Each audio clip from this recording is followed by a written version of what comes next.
अस्सलामुअलैकुम वरहमतुल्लाहि वबरकातुहू। Welcome back students. आ गए हैं एक और वीडियो लेक्चर के साथ। जैसे कि आपसे मैंने कहा था एमसीक्यूज और न्यूमेरिकल्स अपलोड कर दूंगा चैप्टर नंबर 1 के। सो आई एम बैक। ओके, सबसे पहले ये कराने से पहले सबसे पहले चैप्टर में जितने भी हमारे पास फार्मूलाज यूज हुए हैं मैं पहले यहाँ पे वो लिख देता हूँ ताकि आप लोगों के साथ आप लोगों के लिए आप लोगों का वो छोटा सा रिवीजन भी हो जाए एंड आप लोगों के लिए मीन्स वो इजी। सबसे पहले हमने पढ़ा था हमारा फॉर्मूला नंबर ऑफ मोल्स का। इसमें छोटा m था बराबर था छोटा m जो कि मास के लिए था divided by molecular mass means क्या। फिर हमने नेक्स्ट फॉर्मूला पढ़ा था नंबर ऑफ पार्टिकल्स का जो कि था नंबर ऑफ पार्टिकल्स जो कि हमारे बराबर थे नंबर ऑफ मोल्स के इनटू एवोगैड्रो नंबर के। थर्ड फॉर्मूला हमने जो चैप्टर में पढ़ा हमने पढ़ा वॉल्यूम एट एसटीपी वाला। वॉल्यूम एट एसटीपी जिसका था number of moles divided by 22.14 decimetre cube और मोल लीटर। ओके, अब इन दोनों फार्मूलाज को हमने ऐसे भी यूज किया था कि हमने यहाँ पे दोनों के मोल्स की जगह हमने ये वैल्यू रखी थी और बहुत जगहों पर हमें मास निकालने को भी दिया गया था। जैसे कि हमने न्यूमेरिकल सब सॉल्व किए थे तो नंबर ऑफ पार्टिकल्स का जो फार्मूला इन टर्म ऑफ मास हमारा बनेगा वो बनेगा आपका यहाँ पे मोल्स की जगह मास अपॉन मॉलिक्यूलर मास रख देंगे एंड साथ में एवोगैड्रो नंबर लगाएंगे एंड वॉल्यूम एट एसटीपी का भी अभी से फार्मूला अरेंज कर लेते हैं। वॉल्यूम एट एसटीपी जो कि है आपका mass divided by molecular mass into 22.41 decimetre cube.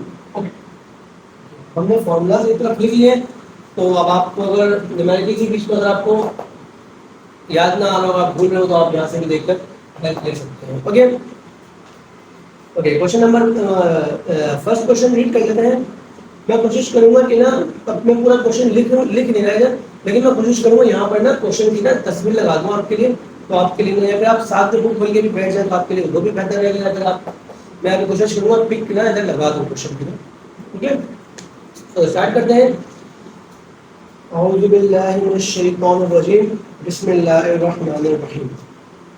Okay, हमारा क्वेश्चन नंबर 1 है if the volume occupied by oxygen gas at STP is 44.8 decimeter cube the number of molecules in the vessels are okay if the volume at STP हमें volume of STP दे दिए और हमें number of molecules निकालने हैं।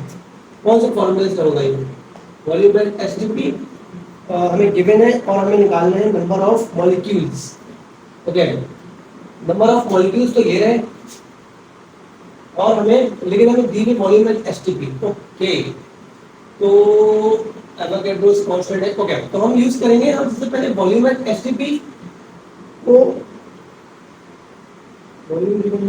Okay सबसे पहले हम यहाँ पर निकालेंगे नंबर ऑफ मोल्स। ये वाला फॉर्मूला यूज करेंगे सबसे पहले एंड सबसे पहले हम यहाँ से निकालेंगे नंबर ऑफ मोल्स। इसको हम पुट कर देंगे इधर और ये हमारा सवाल हो जाएगा सॉल्व। जल्दी से सॉल्व कर लेते हैं ये सवाल।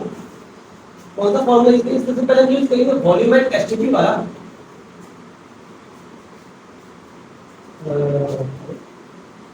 वॉल्यूम एट एसटीपी बराबर आएगा हमारा number of moles into 22.41 decimetre cube. Okay, हमें गिवन है volume at STP 44.81 number of moles simply हम यहाँ पे मल्टीप्लाई हो रहा है वहां जाके डिवाइड हो जाएगा।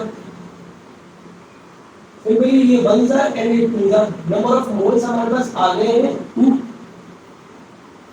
पुट कर देंगे इसको इस वाले फार्मूला में हमें नंबर ऑफ मॉलिक्यूल्स चाहिए। इसके number of molecules short form में capital N number of moles into Avogadro's number of ये निकालने हैं नंबर ऑफ मोल्स में निकाल सकता हूं 2 एंड यहाँ पे 6.0 एक्सपोनेंट 23 कांस्टेंट की वैल्यू मल्टीप्लाई हो जाएगा 612 एंड 12.04 एक्सपोनेंट 23। लेकिन ये वैल्यू आपकी स्टैंडर्ड नहीं है। स्टैंडर्ड वैल्यू कौन सी होती है इसमें आपके पास फर्स्ट नॉन डिजिट के बाद ये डेसिमल आ जाए वो आपकी होती है वो आपकी होती है स्टैंडर्ड वैल्यू, तो इसमें पहले इसको स्टैंडर्ड वैल्यू में कन्वर्ट करें तो 1.204 एक्सपोनेंट, और जब भी डेसिमल, इसमें आपको पहले भी बताया था, जब भी डेसिमल आपका लेफ्ट हैंड पे मूव करता है तो आपकी वैल्यू ऐड होती है, तो डेसिमल आता है, फिर आपका हो जाएगा 1.2 एक्सपोनेंट 24 मॉलिक्यूल्स। देखते हैं कौन सा ऑप्शन इसको मैच करता है। Okay, option C. Okay, option C है, लेकिन इसमें इन्होंने स्टैंडर्ड वैल्यू में कन्वर्ट नहीं किया, नॉन स्टैंडर्ड फॉर्म में ही आपको आंसर दिया है, तो आपका ये ऑप्शन भी ठीक है। आपको ये है कि इनके अकॉर्डिंग 12.04 एक्सपोनेंट 23। ओके, फर्स्ट आएगा ऑप्शन नंबर सी, ठीक है। ओके, क्वेश्चन नंबर 2 की तरफ बढ़ते हैं।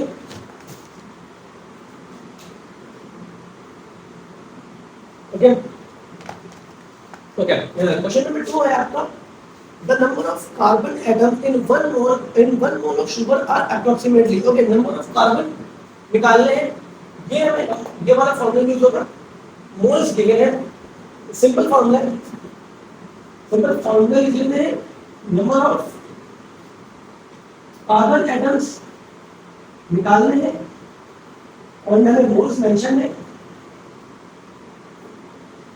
ओके, और एवोगैड्रोस नंबर कांस्टेंट है, नंबर ऑफ कार्बन एटम्स निकालने हैं। Okay okay, number of moles कितने, नंबर ऑफ मोल कितने 1, और एवोगैड्रोस नंबर गिवन है 6.02 एक्सपोनेंट 23।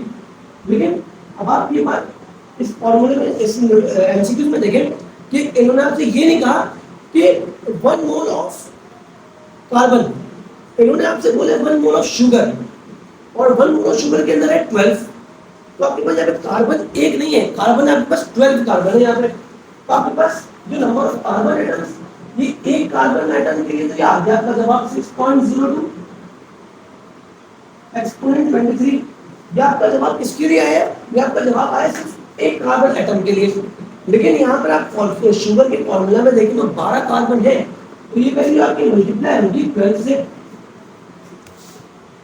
तो 6.02 एक्सपोनेंट 23 मल्टीप्लाई बाय 12, ये आपका जवाब आया 7.2 एक्सपोनेंट 24, ये आपका जवाब आ जाएगा इसका। ओके, चेक करते हैं सब कोई ऑप्शन है 7.2, नो, आपके पास 7.2 नहीं, आपके पास 72 ऑप्शन है, तो इसको आप इसका फिर से नॉन स्टैंडर्ड फॉर्म में कन्वर्ट कर लेंगे, इसलिए मैं आपको बताया था कि डेसिमल जब भी आप राइट साइड पे लेके जाते हैं आपकी वैल्यू होती है माइनस, ये आपका 7.2, ये 24 के साथ -1 होगा, ये आपका हो जाएगा 72 एक्सपोनेंट 23, ये आपका आ गया इसका जवाब। क्वेश्चन नंबर 2 का 72 एक्सपोनेंट 23 नॉन स्टैंडर्ड फॉर्म में, ये जवाब भी खैर है, ठीक है आपका जवाब ना। अगर आपके पास ऑप्शन में ये जवाब होगा 7.2 एक्सपोनेंट 24, ये भी ठीक है और ये भी ठीक है। Okay, let's move to our next question.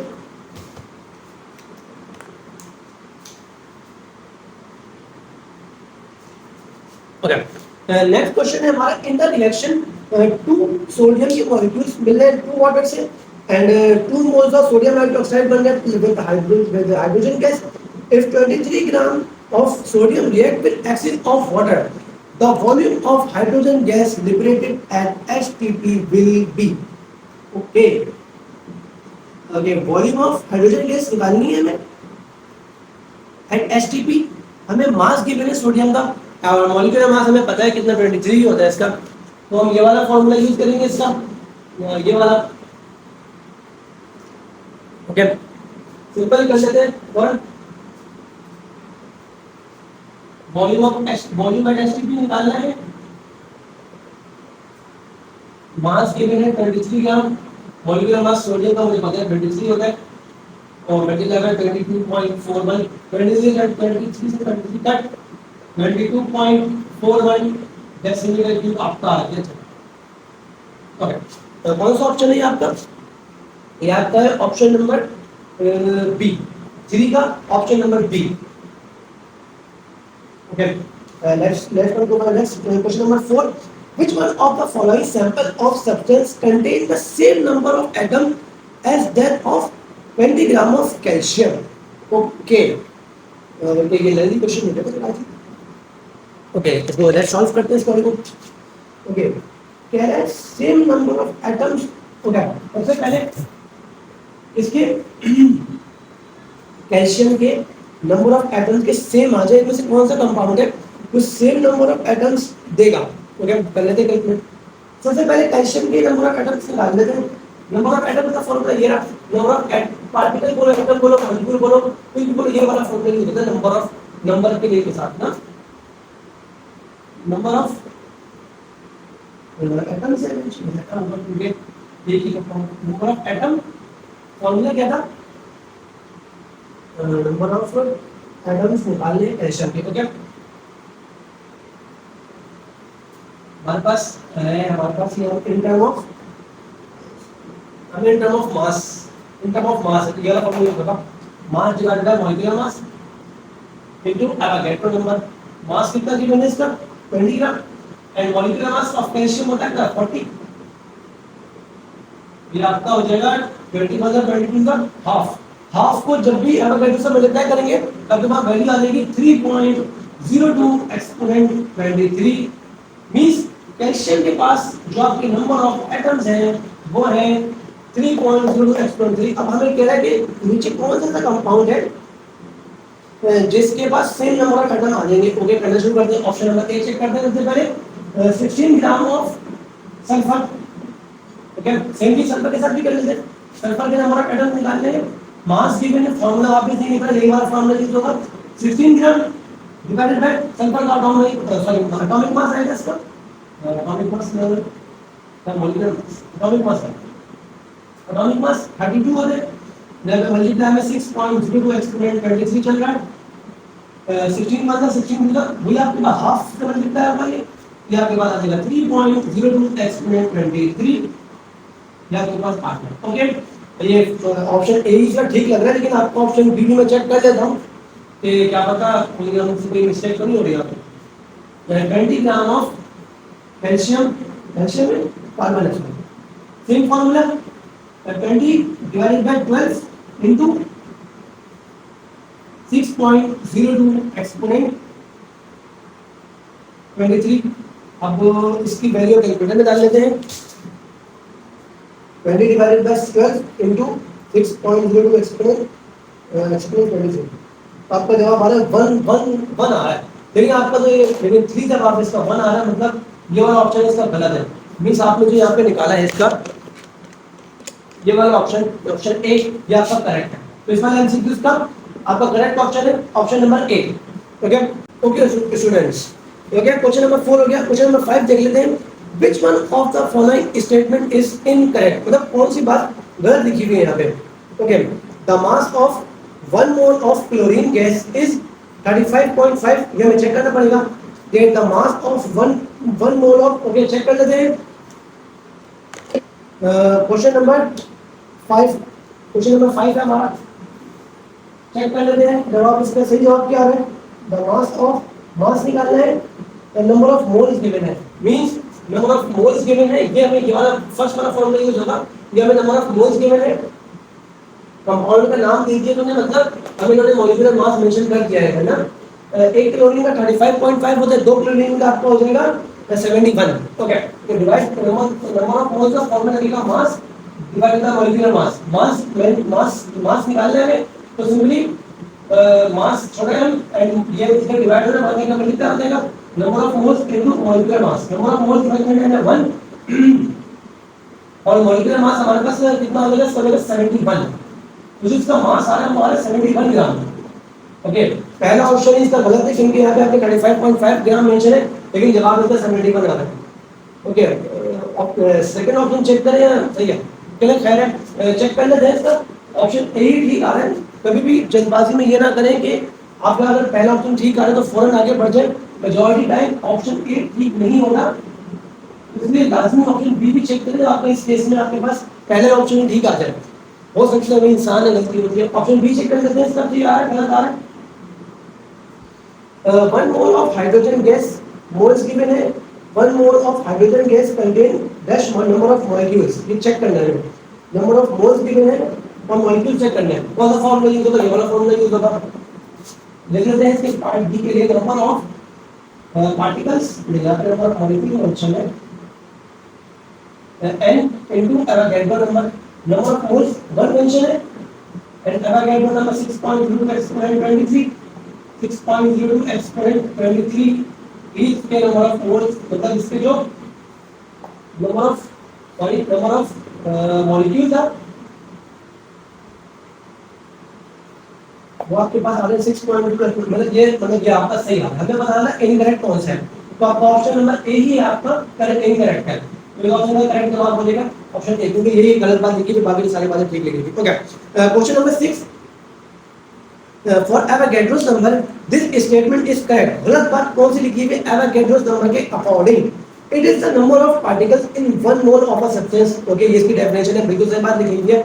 It is the Avogadro number क्या होता है, it is the number of particles of any substance, it is the number of particle in 1 mole of a substance. ये मैंने आपको इसकी definition में बताया था कि मतलब एक मोल मतलब किसी भी पार्टिकल, किसी भी एटम, किसी भी मॉलिक्यूल का एक मोल अगर आप ले रहे हैं तो उसके अंदर जो वैल्यू आपकी आएगी वो आपकी एवोगैड्रो आएगी। इसकी डेफिनेशन जो मैंने आपको समझा दिया, तो ऑप्शन ए इसका बिल्कुल ठीक है। It's numerical value is 6.002 exponent 23, ये बात बिल्कुल ठीक लिखी हुई है।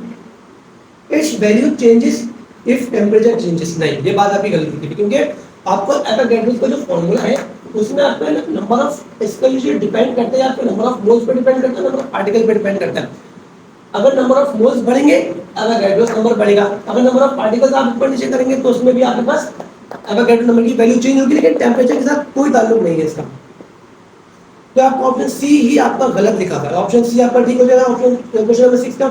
Okay, option D it's value changes if number of moles increases, सही बिल्कुल सही लिखा था, क्योंकि नंबर ऑफ मोल्स के साथ इसका डायरेक्ट रिलेशन है। नंबर ऑफ मोल्स बढ़ाऊंगा तो ये बढ़ेगा करेंगे, तो इसका साथ चेंज होगा तो ये भी चेंज होगा। ओके, क्वेश्चन नंबर 7 देख लेते हैं। The minimum number of moles are present in, अब हमें बताना है the minimum number of moles किसमें प्रेजेंट है। ओके, हमें वॉल्यूम का एसटीपी गिवन है और एंड में नंबर ऑफ मोल्स मिनिमम किसमें होंगे ये हमें निकालना है। Okay okay, question number 7,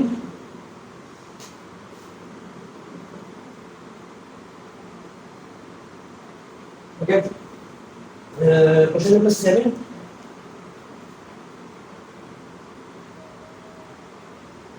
okay, formula use करेंगे यहाँ पे सबके लिए, वाला एक फॉर्मूला यूज होगा सबके लिए।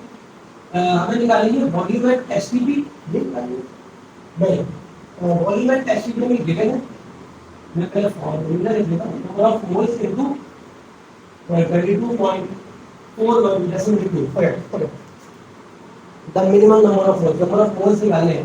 ओके, तो पहला फॉर्मूला, पहला ऑप्शन चेक करना, ऑप्शन ए चेक करते हैं। वॉल्यूम एट एसटीपी गिवन है 1 और हमें निकालने के मिनिमम नंबर ऑफ मोल्स निकालने सबसे कम इन चार ऑप्शन में किसके पास आते हैं, 22 डिवाइडेड बाय 4.1। ओके, इसको ऐसे रखते हैं, ऑप्शन बी में जाते हैं, ऑप्शन बी में जाते हैं, ऑप्शन बी में 5 डेसिमल क्यूब मींस 5 जब 22.41 आपका डिवाइड हो रहा है। Option C 10 volume at STP given है means 10 divided by this value, and option B will कोई वैल्यू गिवन नहीं होगी। ओके, 22 ही गिवन है, 22.41।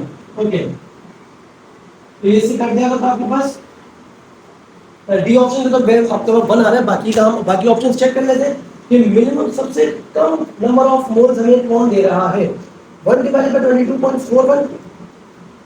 ओके, पहला ऑप्शन आपको दे रहा है 0.044 atoms, number of moles का यूनिट था MOL।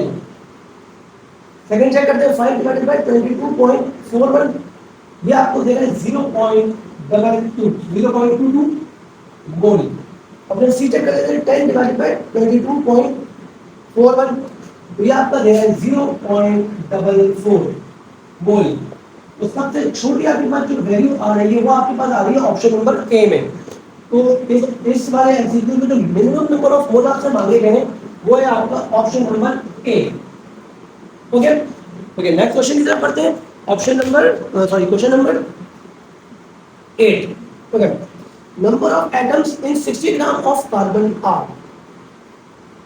Question number 8. Number of atoms in 60 gram of carbon. Number of atoms. Okay.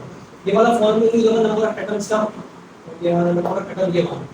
मैंने आपको बताया किसी नंबर किसी की भी number of atoms, number of particles, number of molecules, ये वाला फॉर्मूला यूज होगा. Number of particles means number of atoms of carbon, n into Avogadro's number of carbon निकालने हैं. मास कितना भी मैंने कार्बन का 60. सॉरी, ओके, ये वाला फॉर्मूला यूज होगा. सॉरी, ये वाला क्योंकि हमें मास इन टर्म ऑफ मास, हमें जो डेटा हमारा इन टर्म ऑफ मास है, पुट कर देते हैं मास अपॉन मास. इसको कितने लिखने हैं? आपके पास मास है, आपके पास 60 कार्बन का मॉलिक्यूलर मास होता है 12, रख लेते हैं, एंड 6.02 एक्सपोनेंट 23 कांस्टेंट. 12 बन जाए 12 5 सा, तो ये 6 5 का 30 हो जाएगा. 30.02 एक्सपोनेंट 23. इसको स्टैंडर्ड फॉर्म में कर लेते हैं. डेसिमल आगे जाएगा और यहाँ पर आपके पास डेसिमल लेफ्ट साइड पे क्या है, तो आपके पास ऐड होता है +1 होगा, तो आपके पास 3.002 exponent 24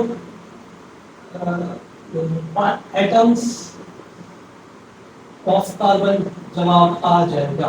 okay, let's make the answer. कौन सा ऑप्शन है आपके पास? ऑप्शन नंबर 1 गिवन है 3.01 एक्सपोनेंट 23. ऑप्शन बी है 3.01 एक्सपोनेंट 24 एटम्स. बिल्कुल यही जवाब है आपका, option number B. Okay, next question देख लेते हैं इसका. Question number 9. Maximum number of molecules present in the following sample of a gas. ये भी चेक करने वाला मतलब ये हम आपको इसके नाम चेक करना पड़ेंगे. क्वेश्चन नंबर 9 के. ओके, क्वेश्चन नंबर 9 है maximum number of molecules present इन, मतलब अभी हमने यहाँ पे सॉल्व किया था मिनिमम नंबर ऑफ मोल्स निकालने थे.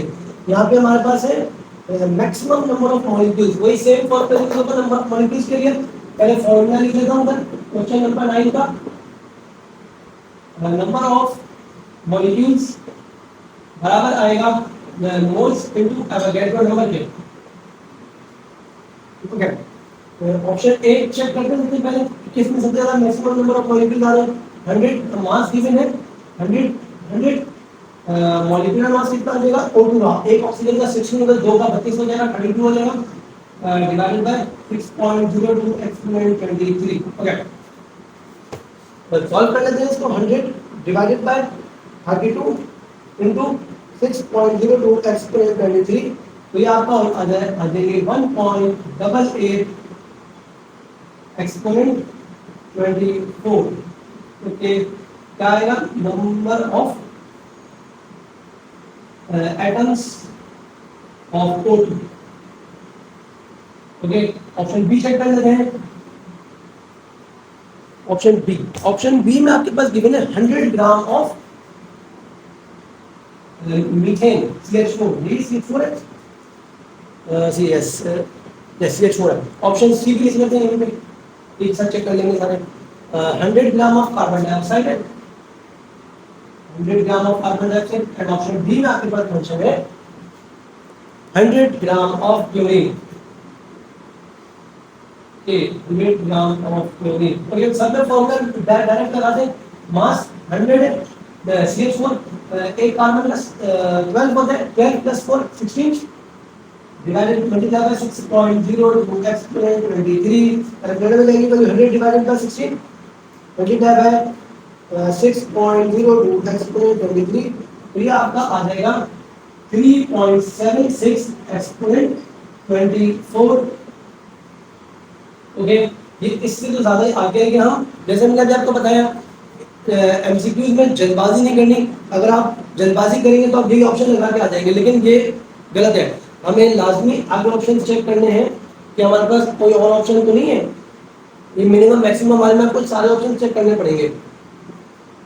ये वाला चेक कर लेते हैं. 100 डिवाइडेड बाय कार्बन डाइऑक्साइड का 44 होता है atomic mass, molecular mass, multiply by 6.02 exponent 23. 100 divided by 44 multiplied by 6.02 exponent 23, ये आपके पास आ गया 1.3 एक्सपोनेंट 24 मैक्सिमम नंबर। ठीक है, अब देखिए हमारे पास हमारा डिजायर्ड आंसर नहीं आया। ऑप्शन डी चेक कर लेते हैं, क्या पता ये आपके पास हो। अभी तक तो आपके पास जो मैक्सिमम नंबर ऑफ मॉलिक्यूल्स आ रहे हैं वो आपके पास मीथेन में आ रहे हैं, लेकिन हम चेक कर लें क्या पता इसमें भी उन्होंने 10 इन्होंने दे दिए। तो ये क्लोरीन का एक का 35 होता है, 2 35.5 होता है, एक का 2 का 71 हो जाएगा।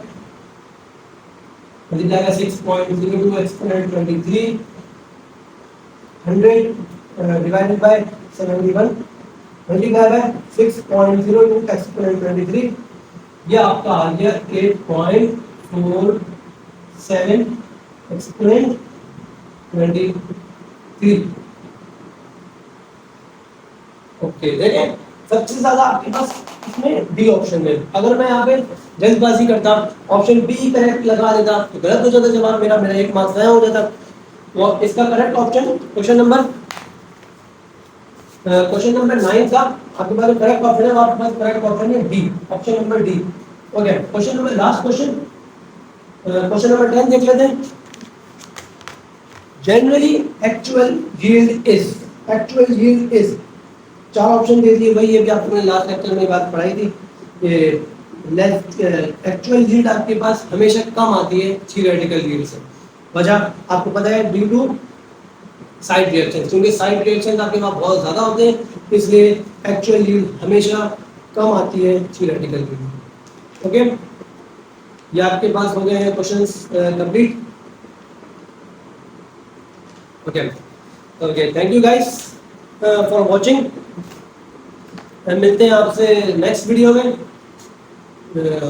कोशिश करता हूँ नेक्स्ट वीडियो में आपके मैं इसके बाद न्यूमेरिकल्स करवा दूँ, पूरी कोशिश रहेगी।